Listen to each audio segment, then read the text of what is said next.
You thought it was like a point system for a website you were using. Now we're talking, it's bigger than Spirit Airlines. It's better than like Burger King. I don't even want to think about how much Bitcoin we ended up trading in for those gift cards.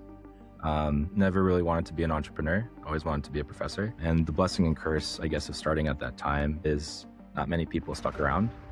And so almost by necessity, the will to survive led to a lot more coincidences. The first use case that is a precondition to every other use case is the movement of money.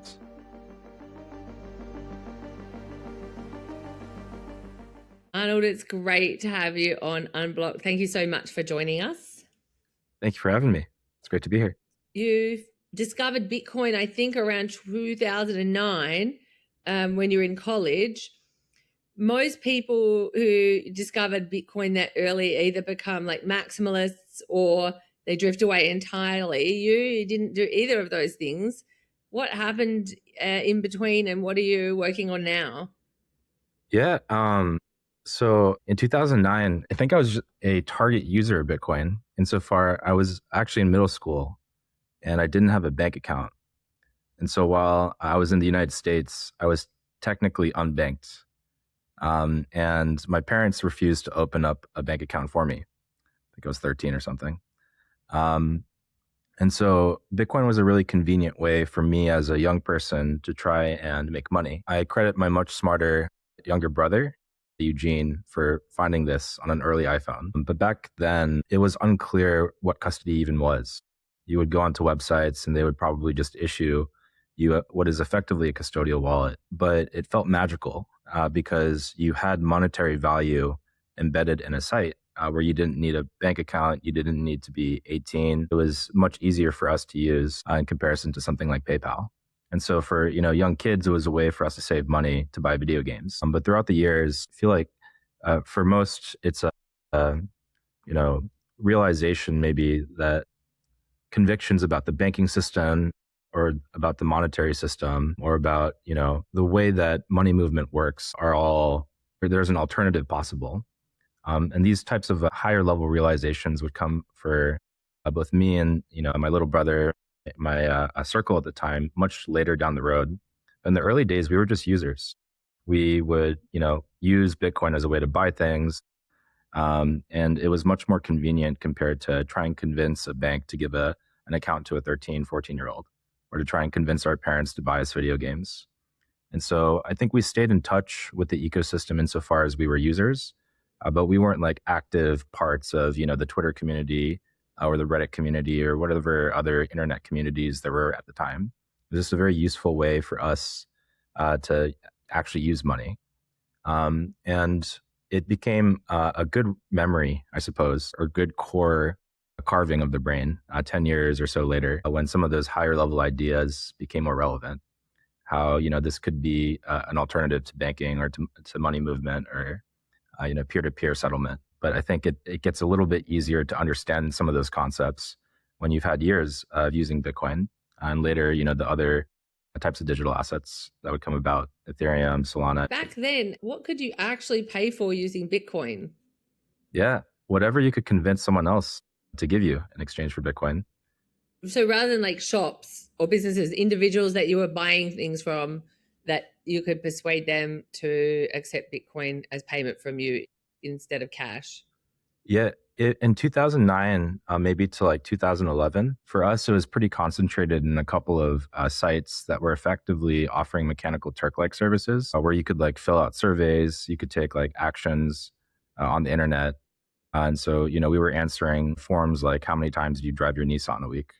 Or like how many times do you exercise a week? I don't know if you remember, there was this really famous website back in the 2000s where you could like click on a button to donate rice internationally, but it was like a mini game almost. And so for those first 2 years, our activity was concentrated in this bespoke set of websites where you could do these tasks and they would give you Bitcoin in exchange.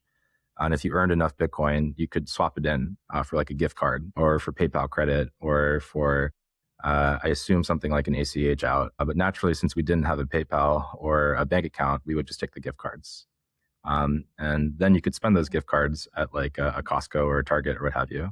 Wow. But it wasn't until 2011, maybe until 2015, where there were more like dedicated places that were open to taking Bitcoin.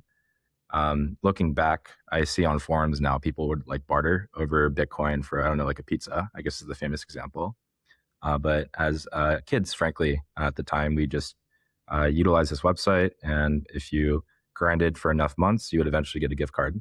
And Bitcoin was almost like an afterthought. I remember thinking at the time, there's no, like, this is a cool concept, but I need to get, our credits out of Bitcoin ASAP, because it felt like almost bespoke to that website that we were using. And it definitely didn't feel like it would be relevant or exist, frankly, 5 to 10 years later. And certainly not in the way that it does. Yeah, I thought Bitcoin was like tied to this website. I thought it was tied to this service where you would fill out surveys rather than it being like an independent, like foundation or nonprofit or like standalone thing. When did it dawn on you that it was something other than that? Maybe in 2012, 2011, 2013 era. So for me, that would be towards the end of high school. Insofar as other people started talking about Bitcoin and being able to use Bitcoin on like Tor, or you would see people reference it on Reddit or on the internet. And I saw the logo. I actually didn't even know or remember that it was called Bitcoin, but I saw the logo and I remember thinking, that like type of currency is still around, and it was used for a lot more goods and I guess exchanges. And so that's when I realized it has stuck around. It survived. Maybe it will continue to stick around and survive, but certainly not the scale that we see today. And probably not until 2016 or 15, 17 era in college, where the offshoots like Ethereum and then, leading into the whole ICO craze, where it felt even stickier. I think it crossed some material like market cap at the time. Maybe it was billions or hundreds of billions or something. And I remember also being very surprised that this thing that I'd used as a kid had grown to such scale. So yeah, I think maybe those were the two additional expansions in high school, seeing that it was sticking around and being used for other things, not just the website I had used it for. And then in college, getting to a scale where, now we're talking, it's bigger than Spirit Airlines. It's better than like Burger King, and it really hammers in home the impact and longevity it'll probably have. Yeah. Interesting. I mean, you were literally there, from the first moments, and you effectively misunderstood it. You thought it was like a kind of point system for a website you were using. Yep. And the gift cards were more important than the Bitcoin. Yeah. I don't even want to think about how much Bitcoin we ended up trading in for those gift cards. It was a grind. It really felt like a point system. And I credit again my much smarter younger brother for finding it and encouraging me to go through with farming those points. Like back then, the internet was kind of slow. Mobile was just taking off. And so, being able to quickly check like Google in order to find like the white paper, seeing the other forums, I guess like the Bitcoin forum, these were like not natural steps after just seeing this like logo for coin. And, a lot of different sites had their own form of credit system or point system. Kind of crazy in retrospect. Yeah. I wish I read the white paper in 2009 or 2010, although I'm pretty sure I wouldn't have understood it. Yeah, I'm sure a lot of people wish that. So you created Sphere in what, 2022, I think it was? Yeah, we formally incorporated the entity in 2022, and then we started working on the idea a little bit earlier that year. What does Sphere do? Could you tell us? Yeah, we help you move money from country A to B faster and cheaper. We are B2B.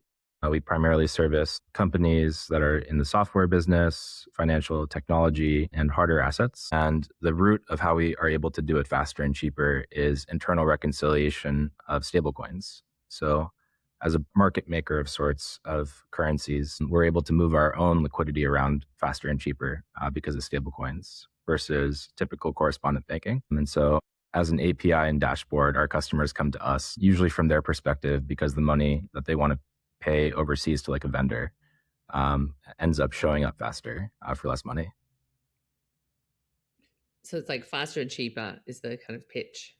Yeah, it's like faster, cheaper, same API, same dashboard experience, but it's usually framed as like a fintech product because our customers don't need to know about the stablecoins in the middle unless they really want to.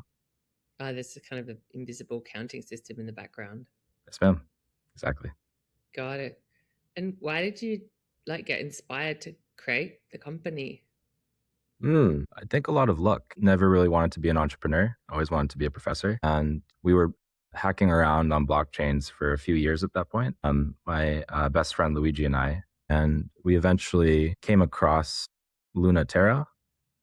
That is to say, it blew up and a lot of money left the ecosystem. And we had a realization: have we spent the last few years in vain? What is the point of this technology? And so we figured, if there is a point, a unified ledger, minimally, the first use case that is a precondition to every other use case is the movement of money. And so we figured, hey, as a hackathon project, maybe it'd be fun to just sort of capsulate all of our efforts in this industry. And, maybe we get an honorable mention. It was sponsored by Stripe. And a few months later, we very unexpectedly ended up winning. And a lot of coincidences, I suppose, layer on top led us to sticking around to build the company. It eventually got incubated by a large trading firm out in Chicago. And the blessing and curse, I guess, of starting at that time is not many people stuck around. And so almost by necessity, the will to survive led to a lot more coincidences. Several years later, I guess we're almost 4 years later, it's been very interesting to play a very small role in the history of certain countries where we've been lucky to foster partnerships, work with entrepreneurs who are really incredible and unique in driving, I'll describe it as the local economic machine forward. And so what started off as a series of unfortunate coincidences, blessings / curses, has continued to, I suppose, be built. And it's in large part thanks to those entrepreneurs that we ended up becoming quite close to, both as customers and as vendors. But if you zoom out, I never wanted to start a company. And it ends up building a company can be a very good way sometimes to drive change. For sure. I mean, if you'd become a professor, you would have presumably been reading things like the Bitcoin white paper. But that aside, I mean, starting Sphere right after the FTX collapse, it's kind of like one of the lowest trust moments in crypto. And you just described a bunch of different coincidences or serendipitous things that kind of propelled you forward, or a catalyst to take the next steps, let's say. What was it that you saw then actually made you go all in, or was it not really like that? It was just more a small set of sequences, as you described. I think in the early days, it was a small set of sequences and a suspicion that there was an overreaction to what happened in industry. As an example, FTX was heavily tied to Solana. And I remember thinking, well, let's say FTX is bad. It committed fraud, it stole the customer's money, et cetera, et cetera. But the underlying technology, nothing about that has changed. When I used a Phantom wallet back then to send stablecoins from one wallet to another, it was still faster and cheaper than any correspondent bank experience or frankly, other blockchains. And I remember thinking, maybe we're all overreacting and it's worth exploring to see if there's something here.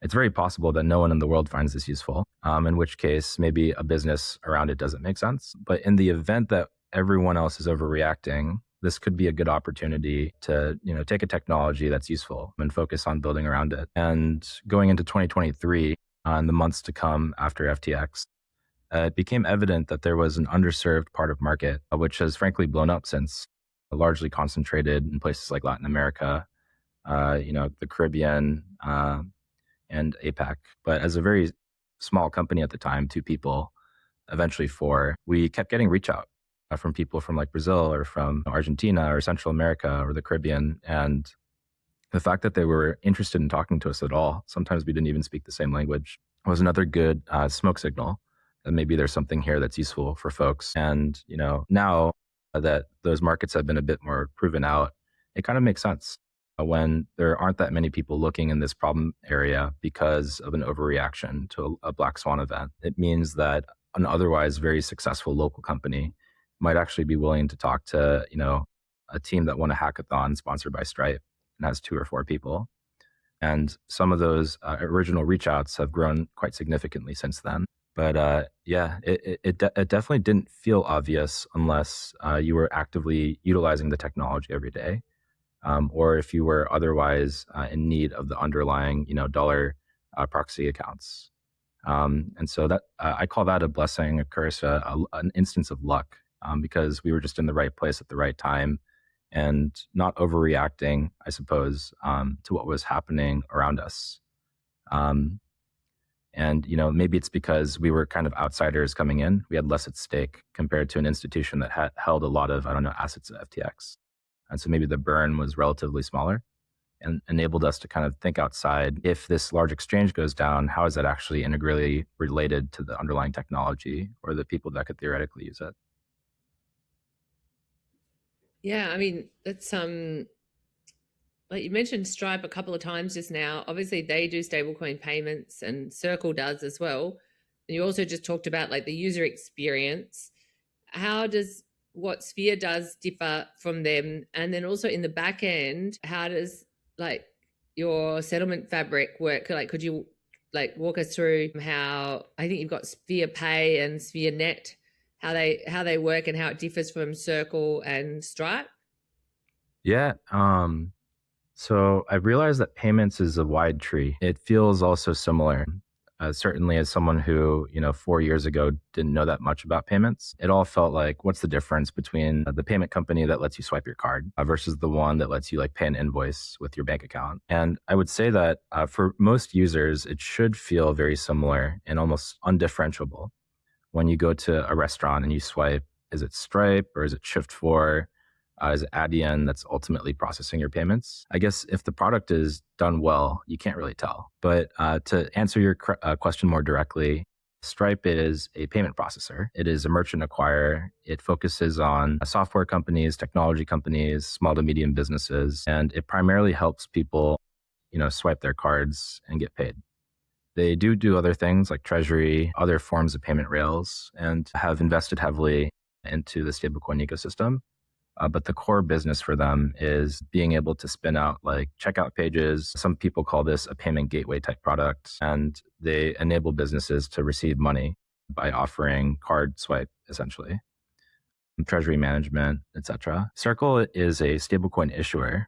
So they're almost like a payments company by adjacency. That is to say, when people buy, mint, redeem their stablecoin, they can pay each other with the stablecoin. But Circle doesn't have the same setup that Stripe does, where they are a merchant acquirer or like a traditional payment service provider, PSP. And so where Stripe may be very relevant for like a Series A Silicon Valley company or a mom and pop shop that wants to take payments, Circle is more relevant for directly market makers and institutions that want to mint and redeem a lot of their stablecoin. And then downstream, retail end users who want this proxy currency account, this proxy dollar account. So their product is used for payments, but I wouldn't think of them as a more traditional payments company because they are not focused on, like B2B treasury management or, B2C merchant acquiring. Sphere is different because we are a B2B money movement platform. So our target audience is mid-market financial technology companies, trade finance companies, orienting towards larger tranche sizes. And it gets relatively complicated when you're moving hard assets between different countries because now letters of credit start to get involved, reconciliation between different bank accounts start to get involved. Those banks might not necessarily have correspondent relationships with each other. So I'd say relative to Stripe and Circle, we get a little bit closer to the core plumbing of money movement, both between banks and in and out of blockchains. We typically don't service small to medium businesses, as an example, or mom and pop shops. You wouldn't really be using Sphere if you wanted to like swipe your card and get paid as a business. You would more use Sphere if you wanted to pay vendors overseas consistently at large sizes, buy shipments of goods, fulfill invoices that typically are difficult to do so if you are based out of an emerging market or you have to pay in an amount that goes outside of your typical bank limit. The wire latency maybe like especially matters to you because if the wire takes 3 weeks versus 1 week, you're paying additional fees for your shipment of goods to clear it like customs. So I'd say like the target audience and the specific flavor of payments is quite different between the three companies. Interestingly, Stripe is working on Tempo, which is a payments blockchain, is working on, or rather Circle is working on Arc, which is also, I guess, kind of like an institutional payments or RWA-based blockchain. And we're working on SphereNet, which I hesitate to call a blockchain. I guess it technically is, but I would describe it as much more compliance focused and trade focused, where it really gets into those granular details that accelerate adoption from owners of hard assets that want to reconcile across borders. So those are those letters of credit and standby letters of credit and MT107 reconciliation. It gets like quite deep in to a very specific branch of payments that are important to us because our user base, and we posit that the user base for stablecoins is largely based in countries where they don't have easy access to dollars. And typically there's a high linear correlation between those countries and having a lot of natural resources or being hubs for import and export or other flavors of trade finance. So from a product and tech angle, we could go down the rabbit hole. But I think of Tempo as like, hey, if you're a developer on like X, maybe you're based out of San Francisco, and you want to utilize stablecoins in order to offer more competitive checkout, then I would probably think of using Tempo.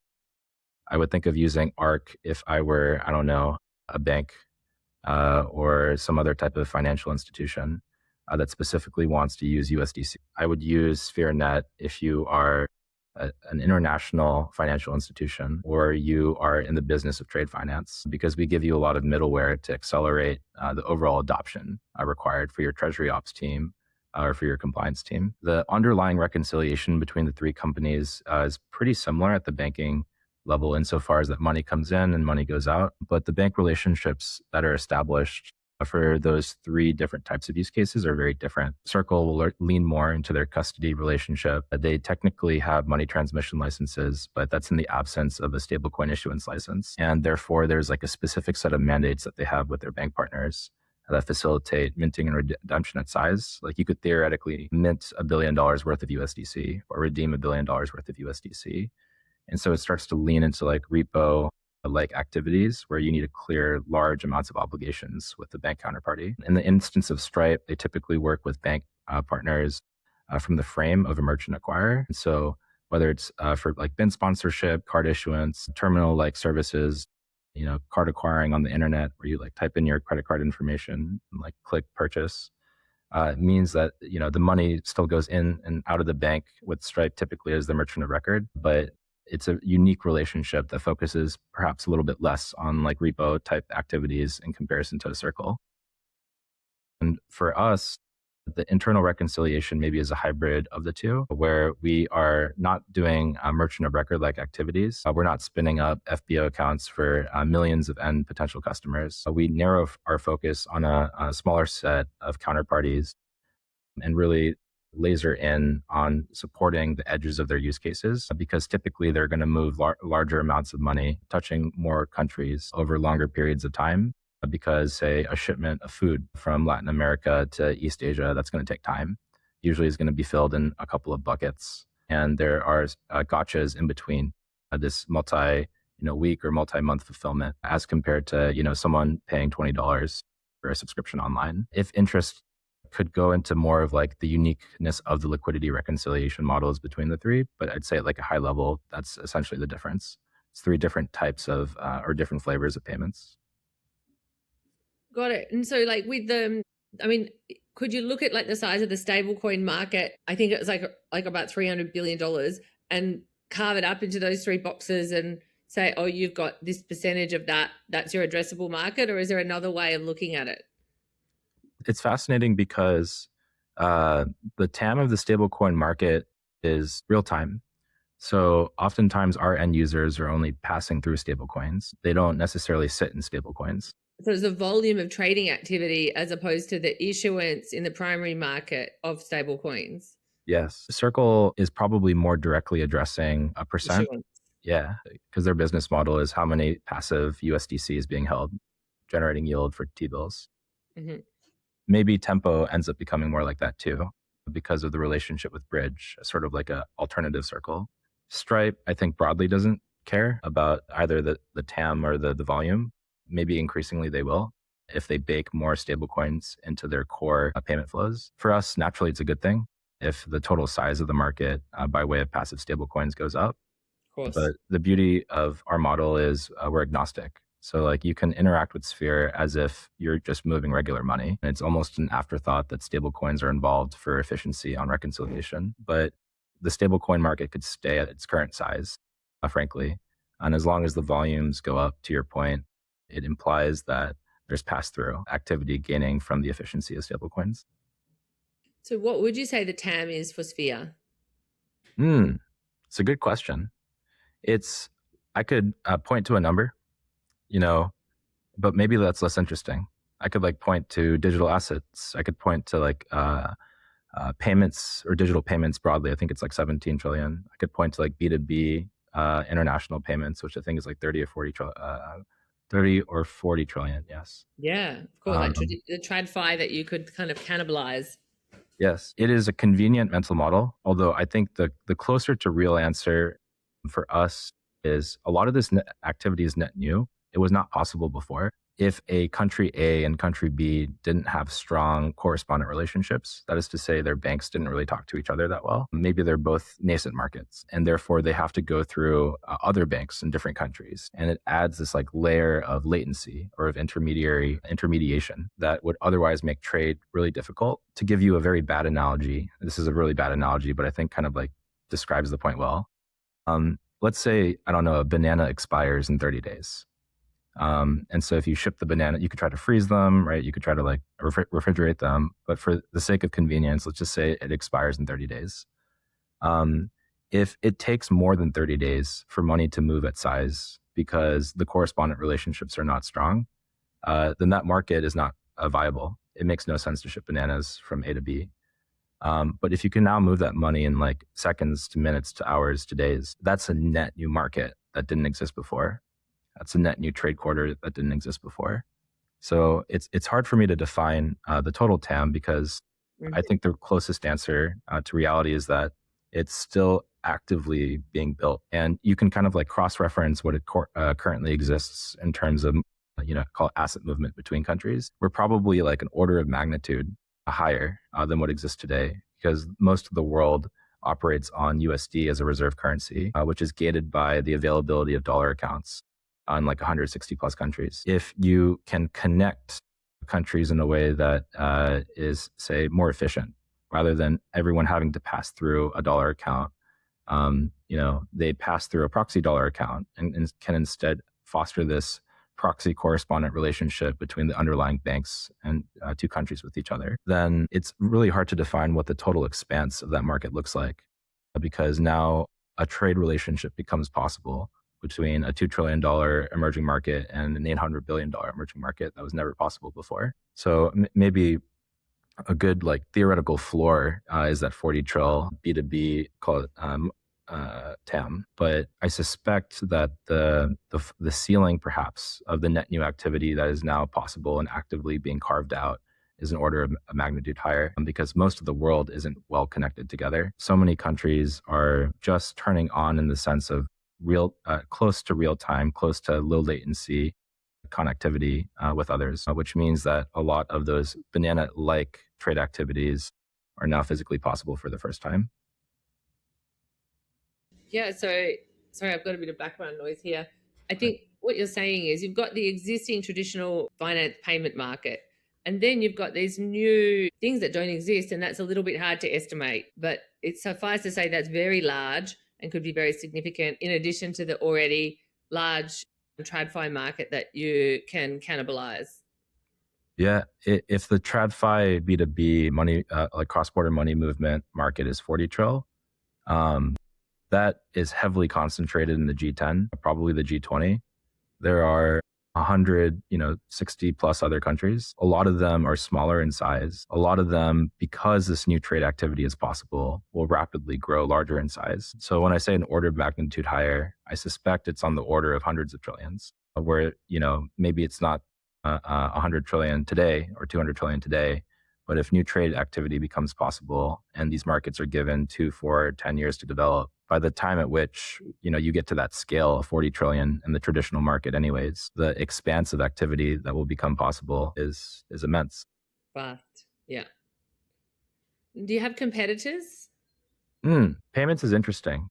I think for specific functions, we'll have different competitors for. But like an overall one-to-one mapping competitor is hard to define. No one really does exactly what everyone else does, but everyone kind of does enough of the same thing where for specific customers or specific use cases, you will have competition. So if like a software company, as an example, wanted to on or off ramp, say in the United States for stablecoins, we'll have a lot of competitors. You could theoretically go through like a Stripe. You could theoretically go through a Circle Direct because it's a first party on ramp or off ramp from an American software company. But typically, you don't go to a payment service provider for just one function. You go for multiple. So maybe you want to do both first party and third party. Maybe you want to track your invoices. Maybe you have like a specific type of customer set where the reporting rules, as an example, are bespoke to that market. You service a lot of clients in Mexico, as an example. So you're going to need to provide them documentation that makes it super easy for them to clear with their call it local bodies. If they're a regulated institution or if they're an import-export, they might need specific documentation to clear with customs. It's at that stage where I think there's quite less competition. Usually people pick a general flavor of payments. Maybe it's cards, maybe it's wires, maybe it's like a international rail or domestic rail. And from there, it starts to segment down heavily because the complexity involved for both operations and compliance goes deep depending on the industry that you service. We are adjacent, as an example, to energy payments. But I'd say compared to a fully bespoke energy, like call it payments company for bank-to-bank transfers for the market of Southeast Asia, we're not digging into that level of granularity. So we might broadly compete with order flow with that type of company. But if we go mark to mark in Vietnam, we're not really competing with them. Vice versa, from like a high level, call it, do they sit within stablecoin land? Are they a payments company? I think for the casual third-party observer, we compete with a lot because it's kind of hard to tell what everyone does, just from like their website or from their brand. It's one of the inspirations for SphereNet. We've spent so much time these days trying to figure out what exactly a potential vendor does because the licensure, the branding, the website, it usually doesn't tell you everything that you need. And it's expensive to actually get that information. You have to like onboard, sign commercials. You have to actually go through the process of sending a transaction end to end to fully understand what their capabilities are. And so that frustration helped inspire one of the core functions of SphereNet, which is to act as a discovery engine for what specifically everyone does, because it all gets very granular. And, someone who like competes with you in 90% of cases might actually be a critical dependency for 10% of your customer base. Interesting. Yeah, I can see how that intelligence really helps you understand what they're doing and like what services that you could provide and like how it could go wrong as well. Yes. What about like you just described a lot of different things and a lot of complexity. How many staff do you have to be able to get the traction that you have so far? And like how substantial is your activity at this point? I think we have 60 or 70 people, a ballpark, and we currently process billions of dollars of volume a year. Mm-hmm. So I'd say we're not at the scale of like a Revolut or a Stripe or an AirwellX, but I'd say for the amount of time that we've been around, we've grown pretty quickly and are punching above our weight. And 60, 70 people, globally remote and roughly split between compliance, engineering, ops, What's the focus for this year, Arnold? Is it like a geographical focus or is it like product focus? I think I'm hesitating because some of this information is sensitive, not just to us, but to things that are happening within industry. Uh-huh. Sure. If you don't feel comfortable responding to that, we don't have to dive into that question. I think it's worth mentioning that there was a cycle. These things tend to follow cycles within stablecoin land. I suspect if the last cycle was driven by players like Bridge, BVNK, Conduit, Zero Hash, maybe Zero Hash is also part of the previous cycle, which was like Prime Trust, Wire, eventually Fortress. I suspect that this upcoming cycle will be determined by a set of products that will be entering market within the next 3 to 6 months that go beyond a traditional USD, call it on and off ramp or money transmission. And I think there's a convergence that is actively occurring between traditional payments and stablecoins. If you like zoom out, what the industry was really able to nail the last few years is a very basic example of traditional money transmission. But now that we're getting, like Genius, we have some level of regulatory clarity, the overall FI comfort level of underwriting these flows has significantly increased, and for good reason. I suspect that we're about to enter the next stage of what happens after you nail basic money transmission. And people have been talking about things like foreign exchange, about maybe card products, verticalizing payments offerings. And I believe that this makes sense if you take like a historical lens of what happened in traditional payments. But I suspect there will be a great narrative shift because those things make sense at a high level or theoretically. But when you really get into the weeds of some of these frontiers, it turns out that there are a lot of gotchas that make certain narratives very like too complex to like kind of compile down into a bite-sized statement of where order flow will go, where it will concentrate, where revenue or margin is still available. So I guess long story short, in 3 to 6 months, I suspect you will see some industry changing products that are released that expand beyond the typical orchestration use case. Knock on wood, we'll release a couple examples of these types of products, but I know that we're not the only ones for some of these markets. But it gets a little bit more complex than, add another currency, or let's put USD Euro more aggressively on chain, or let's offer more cards and underwrite it through a different, call it bin sponsor. What would you say is like the thing that's on your mind the most for this year? Like just the things that you're thinking about? Is it just what you've described, or is there other things within the payment sort of ecosystem that's really got your attention?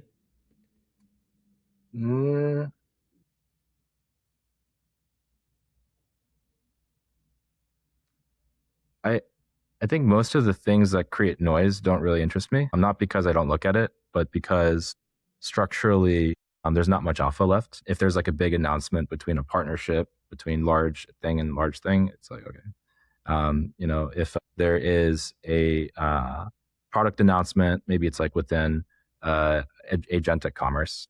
Mm-hmm. I'm like, that's like spiritually interesting, but like the data does not indicate that this is, drop everything right now. Let's stay up for the next 48 hours and build around. The most interesting pieces of industry development are the ones happening on the ground, in my opinion, where they are not in public news because the people getting this information have no incentive to publicize it at the moment. And typically it gets very deep into the mechanics of the money movement because, this is like day to day, week to week turnover in terms of new regulatory developments, in terms of new guidances across, 10, 20 plus countries, in terms of what banks are willing to underwrite, which ones are jumping into the space. Some of them are really sophisticated and releasing more product types that, go beyond money movement as well. So the things that I think are really interesting are those I'll describe them as like spec knowledge happening in frontier markets, because once those are properly capitalized, it's a deep tree and a hard tree to find the branches for, to find leaves for, because so much of it is local knowledge, so to speak. And it reminds me of the inner workings of different bank cores or of different wire room operating principles, where it's relatively bespoke to, say, like a bank within the United States. And it's hard to find this information on the internet because it'll be part of sensitive trading programs that are reserved for like employees of that bank. I think we're seeing like similar analogies happening in the markets that stablecoins are most used in. And the interaction with that and the country of origin for the fiat USA is another dynamic where there's day-to-day updates. So that stuff really excites me because there are clever, participants trying to figure out how to do the plumbing properly. It's strange because, several years ago, you see a lot of these like acquisition announcements now from like large stablecoin player X and large traditional payments player. But the interesting component of those acquisitions is that a lot of what made that stablecoin orchestration player relevant enough is this lower level plumbing alpha that they were able to compile and compound over time. And so it's one of those like slowly and then all at once type vibes where the exact same thing is happening as we speak. It just won't be obvious until maybe a year or two later. I mean, you just sort of said that you don't think like the kind of agentic world is kind of enough to, drop everything and program it away. And I saw on Twitter that you'd said that agents could exploit each other in adversarial ways. How big of a systemic risk is that? And can the protocols preemptively mitigate against it? Or could like the rise of this kind of create new types of flash crashes or exploits that humans can't really detect in time? I'd say long story short, absolutely. And I think we're early enough in the adoption curve where we're not yet at the how does this get adversarially gamed out. There are some early signs of this, like NPM injections from people like publishing fake packages. That's pretty diabolical. But I think the world largely is still at the wow, this is groundbreaking. Like so much manual labor can be automated and people are still trying to figure out the rules of the game. As more value gets converted onto, call it automated rails, then I think adversarial games become a lot more rational for people to invest in. And I think the timeline for this can be quite compressed as day over day, there's a new announcement of a new product that becomes possible through AI. So long story short, yes, it feels like maybe a good heuristic is the limits of what you can do with an LLM now are in how creative you are in prompting it and talking to it and giving it a spec. Yes. And so I think in math terms, like the total, if you just think of it as a function, and right now we're still trying to figure out what the domain is, what that domain maps to is almost certainly going to be a larger space. The range is going to be larger than the domain. So, you can take AI as a form of efficiency leverage in many places, and it is very difficult to map out every edge case. And so from first principles, it stands to reason that there will be many more edge cases or areas of exploitation because a creative enough person can try to figure out an edge case that was not originally prompted. And if you tell the AI, hey, like, make sure this thing makes no mistakes, it will almost certainly have like a vector for making mistakes versus if you spend 10 hours really drilling down to try and find a way to force it to make a mistake. And so I think the tweet that you're referencing, I was specifically referring to like on-chain activity. It'd be difficult for an AI at any meaningful level of complexity to create a perfect smart contract because it's a wide space. A lot of things could go wrong at sufficient complexity. And yet, as we increasingly use AI workflows to deploy these increasingly complex smart contracts, you just need a bad enough actor who spends enough time to figure out an exploit that will take down, so to speak, that contract. I don't know if that's possible to enforce going away for permissionless environments. It's like DDoS, right? Like how do you prevent DDoS? Because it's the same principle.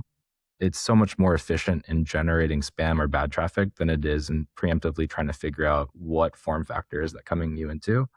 And so for the last 30 or whatever years of internet history, we've just resolved that you have to blacklist it. You can use like algorithms to like predictively blacklist. There are ways to make it more efficient in blacklisting, but like fundamentally it comes down to a rejection of the source of that traffic. I suspect that AI will go down a similar path where whitelists and blacklists in effectively get enforced for blockchain stuff at the protocol or network level. And then for the broader internet, I'm very curious to see what happens when there's like a sufficiently large black swan and what sort of controls or oversight become required at that point. Because the time that we have to come up with a very nuanced and perfect solution on oversight is definitely not long enough compared to the amount of activity that is being developed in general usage expansion or exploitation. Yeah, no question. Like apart from these AI risks, what would you say are the biggest other systemic risks in the stablecoin ecosystem that people aren't paying enough attention to? It reminds me of like how there's like that test where you give a child a cookie and you say, hey, you can either have one cookie now or you can have two cookies in 15 minutes. Or you ask a human to imagine like a billion pencils. It's like biologically impossible to compute, to visualize literally a billion pencils. in their head. You can imagine a lot of pencils, but a billion is crazy. I suspect that the tension is the world's reserve currency makes sense to distribute in areas of need in the world.